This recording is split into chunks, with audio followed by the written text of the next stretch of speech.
For over 2 decades, Zak Bagans has made a living investigating the paranormal. As the creator and star of Ghost Adventures, he's built an empire on confronting spirits, provoking them, and demanding they show themselves. He's faced down alleged demons in the world's most haunted locations. He's been attacked, scratched, and supposedly possessed on camera. Millions of viewers have watched him do what he does best, pushing boundaries and challenging the unknown. But now, Zak is facing something far more terrifying than any ghost he's ever encountered.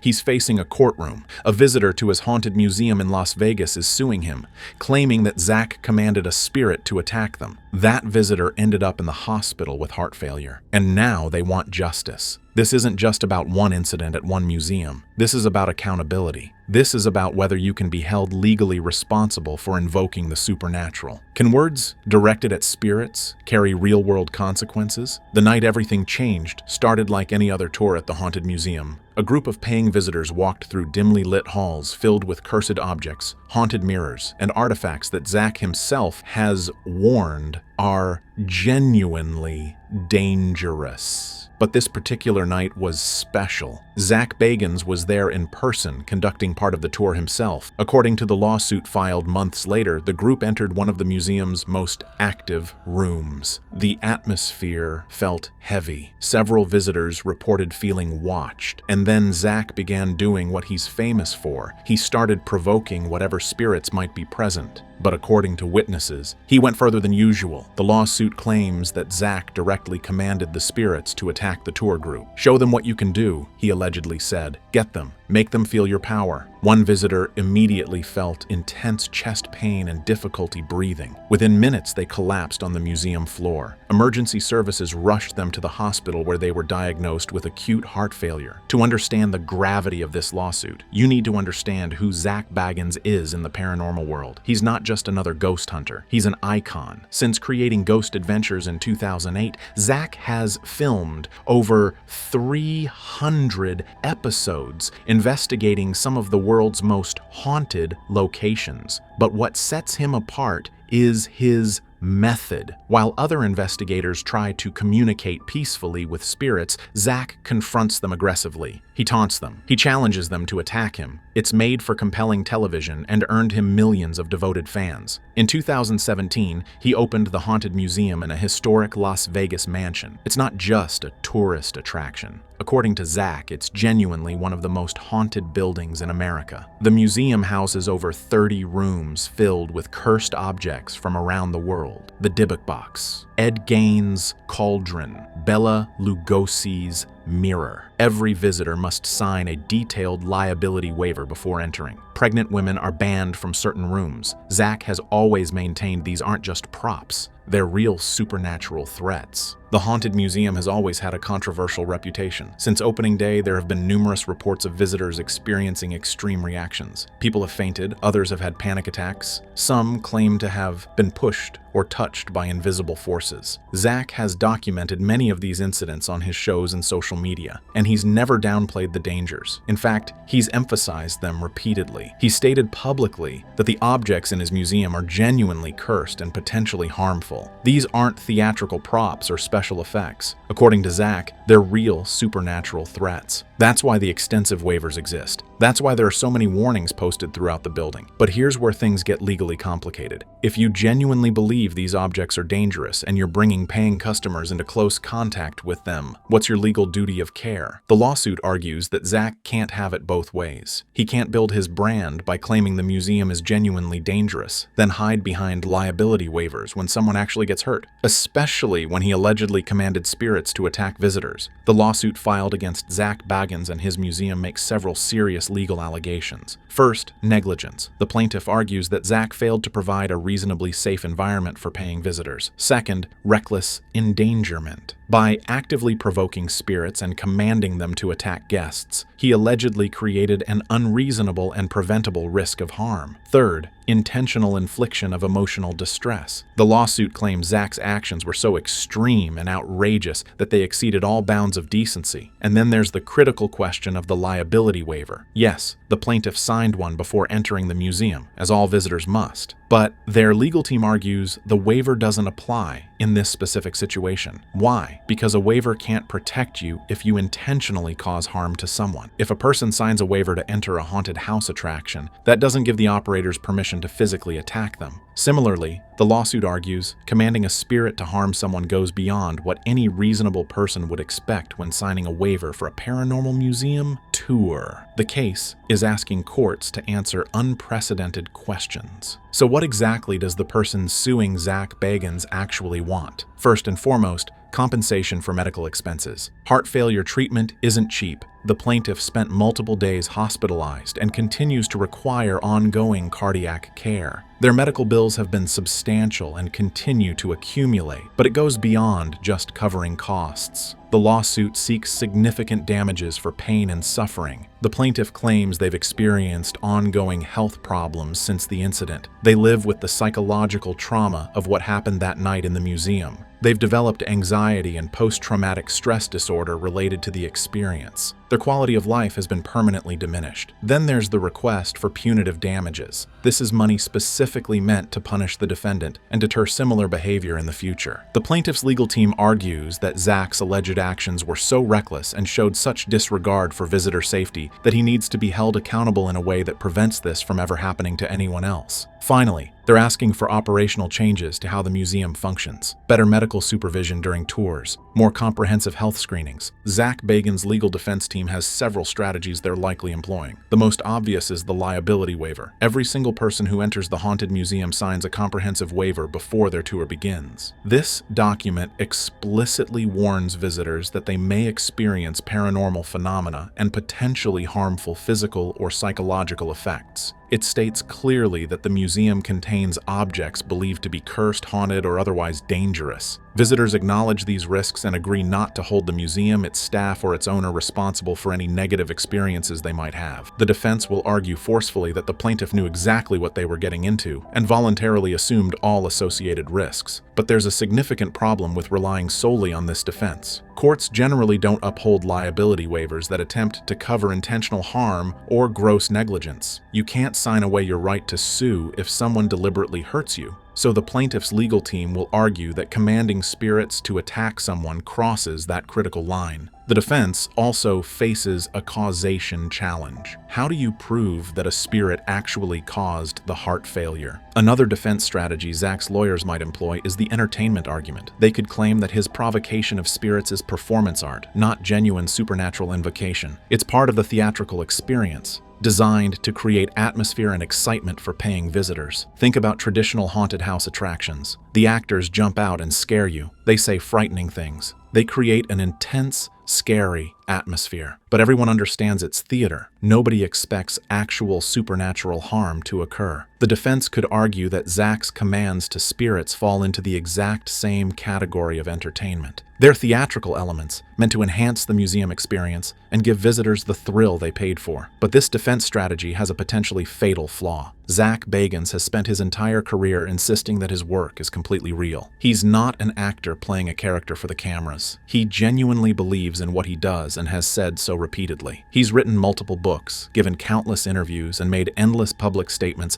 affirming his sincere belief in the paranormal and the genuine dangers present in his museum. His own credibility and reputation work directly against him here. This lawsuit raises legal questions that courts have rarely, if ever, had to seriously address. Can you be held liable for a ghost's actions? At first glance, that sounds completely absurd. Courts don't generally recognize supernatural causation in civil cases. Ghosts aren't going to be named as defendants in lawsuits, but the plaintiff isn't actually claiming that a ghost directly caused their harm. They're claiming that Zak Bagans caused their harm through his deliberate and reckless actions. Think about it this way. If someone assures you that a bridge is completely safe when they know it's structurally unsound and about to collapse, they're legally liable when you cross it and get injured. It doesn't matter whether the bridge itself or gravity caused your injuries. Their negligent assurance caused you to take a dangerous action that resulted in harm. harm. Similarly, if Zak commands spirits to attack someone, he's creating the dangerous situation. Whether spirits are objectively real or not becomes almost irrelevant to the legal analysis. His actions, his commands, his creation of an environment where someone genuinely believed they were under supernatural attack. That's what allegedly caused the medical emergency. Here's where things get philosophically and legally complicated. What if Zak Bagans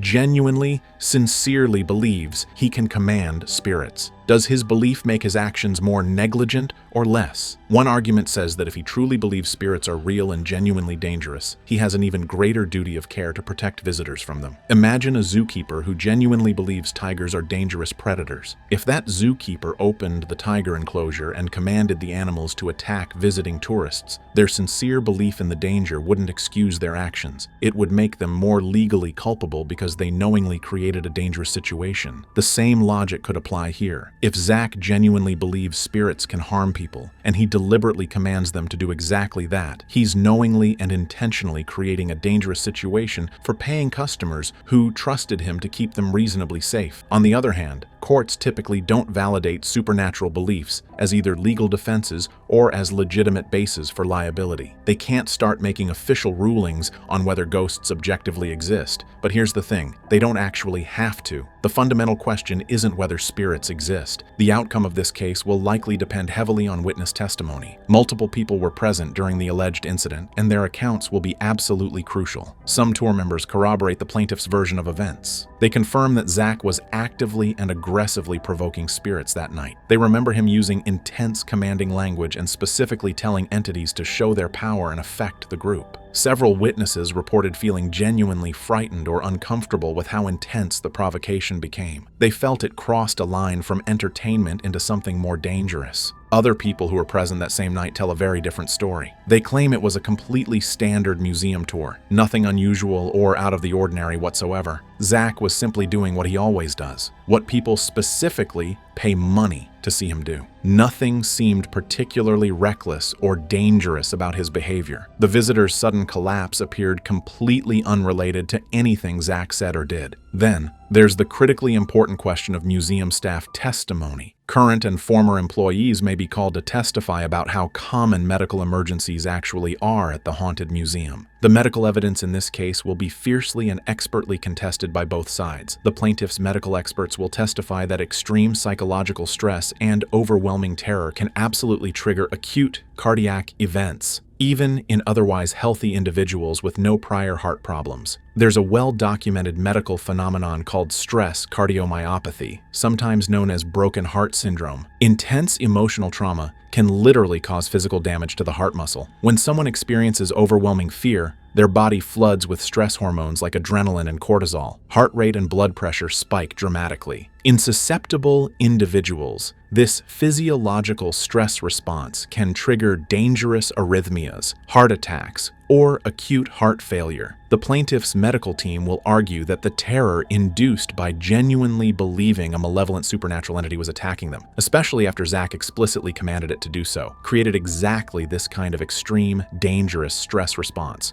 Meanwhile, Zak's medical experts will focus intently on identifying any possible pre-existing conditions. They'll thoroughly examine the plaintiff's complete medical history, looking for any prior cardiac issues, risk factors, or family history of heart disease. The paranormal community has been completely split by this lawsuit. Zak's most loyal fans have rushed to his defense on social media and online forums. They point out that everyone who enters the haunted museum signs a detailed liability waiver explicitly acknowledging the risks. They argue that the plaintiff knew exactly what they were signing up for when they bought their ticket. You don't visit a place literally called the haunted museum, expecting complete safety and zero risk. If you're afraid of paranormal encounters or have health concerns, simply don't go to a paranormal attraction. It's that simple. But not everyone in the ghost hunting world supports Zak in this situation. Some very experienced and respected paranormal investigators have been criticizing his aggressive methods for years. They argue that provoking spirits is disrespectful to the entities themselves and potentially dangerous, especially when you're doing it with untrained civilians present. Professional investigators might might personally choose to take those risks themselves during private investigations, but they would never bring paying customers into situations where they're actively commanding entities to attack people. Several prominent figures in paranormal research have publicly stated they would never conduct aggressive provocation with tour groups present. This lawsuit has sent genuine shockwaves through the entire paranormal tourism industry. Operators of haunted attractions, ghost tours, paranormal museums, and supernatural experiences across the country are watching this case extremely carefully. The outcome could fundamentally change how these businesses operate on a day-to-day basis. Insurance companies are already getting nervous. Many paranormal attractions already struggle to obtain adequate liability coverage because of the unpredictable nature of how visitors might react to scary or intense experiences. If this lawsuit succeeds and results in a substantial judgment against Zak, liability insurance for paranormal attractions could become prohibitively expensive or completely impossible to obtain at any price. Some smaller attractions might be forced to close their doors permanently. Others are already making significant changes preemptively before any court ruling. They're implementing much more detailed and comprehensive liability waivers. They're adding stricter health screening procedures before allowing people on tours. Some are requiring medical personnel to be on site during all public events. Many are developing clear written guidelines about exactly what investigators and tour guides can and cannot say or do around paying customers. What's particularly notable about this entire controversy is Zak Bagans' relative public silence. For someone who built his entire career on being outspoken, confrontational, and never backing down from a challenge, he's been remarkably quiet about this lawsuit. His social media accounts, which are usually extremely active with daily posts and interactions with fans, have barely mentioned the legal case at all. He hasn't made any significant public statements defending himself, explaining his side of the story, or addressing the allegations directly. This silence is almost certainly happening on the explicit advice of his legal team. Anything Zak says publicly about the case could potentially be used as evidence against him in court. Every tweet, every Instagram post, every interview response, every offhand comment could be scrutinized, quoted, and presented to a jury. His lawyers have undoubtedly told him in no uncertain terms to say absolutely nothing until the case is completely resolved. But his silence is deafening to his millions of fans who desperately want to hear from him. They want reassurance that he didn't actually put someone in danger. They want to understand what really happened that night in the museum. The complete absence of his voice in this conversation creates a vacuum that's being filled by speculation, rumors, and competing narratives from all sides. Legal experts who have been following this case believe the most likely outcome is a private settlement agreement. The vast majority of civil lawsuits never actually make it to trial. Both sides usually find it more advantageous to negotiate a confidential agreement outside of court. For Zak and his legal team, a settlement means avoiding the significant uncertainty and risk of a jury trial. Juries are unpredictable, and you never know what they might decide or how much they might award in damages. A settlement means controlling the narrative and keeping all specific details private through a comprehensive non-disclosure agreement. It means the case goes away relatively quietly, without months or years of damaging publicity. For the plaintiff, accepting a settlement means guaranteed compensation without the very real risk of losing at trial and receiving nothing. It means avoiding the enormous stress, time commitment, and expense of lengthy court proceedings that could drag on for years. It means getting medical bills paid and receiving damages for their suffering without gambling on what a jury might decide. A settlement would likely involve Zak paying a substantial but undisclosed sum of money in exchange for the lawsuit being completely dropped. Neither party would admit any fault or wrongdoing. If this case actually goes to trial and the plaintiff wins, the consequences would be absolutely enormous for everyone involved. First, there's the direct financial impact on Zak personally. The jury could award substantial compensatory damages for medical expenses, ongoing treatment costs, pain and suffering, and emotional distress. But more significantly, they could award massive punitive damages specifically designed to punish Zak and deter similar behavior in the future. Punitive damages in cases like this can easily reach into the millions of dollars. A plaintiff victory would also set binding legal precedent that other courts would follow. It would establish that operators of paranormal attractions can be held directly liable for their actions during tours, even when comprehensive liability waivers have been signed. It would create new standards and legal tests for what constitutes reckless endangerment in the context of paranormal tourism. Other lawsuits against other paranormal attractions would almost certainly follow quickly. The Haunted Museum itself might be forced to make major operational changes to continue operating, or it might have to close permanently. Zak would face court-ordered restrictions on what he can say and do during any public events. His reputation, carefully built over 2 decades, would be severely and perhaps permanently damaged. On the other hand, if Zak's defense team prevails and wins the case, that creates its own significant set of implications for the industry. A defense victory would validate the liability waiver approach that most paranormal attractions currently use. It would legally establish that if you explicitly warn people about potential paranormal dangers and make them sign comprehensive liability releases acknowledging those risks, you're largely protected from subsequent lawsuits. It would mean that courts are fundamentally unwilling to hold people legally accountable for supernatural claims, viewing them as either pure entertainment or unprovable personal beliefs, rather than actionable negligence that can form the basis of liability. For Zak personally, winning would mean complete vindication. He could publicly claim he did absolutely nothing wrong, and that the legal system agreed with him. He could return to his signature aggressive investigation style without any fear of legal consequences. The Haunted Museum would continue operating exactly as it has been with no required changes whatsoever. But a defense victory might also embolden even more extreme behavior throughout the paranormal tourism industry. If liability waivers legally protect operators no matter what happens during tours, what's to stop increasingly aggressive and potentially dangerous practices?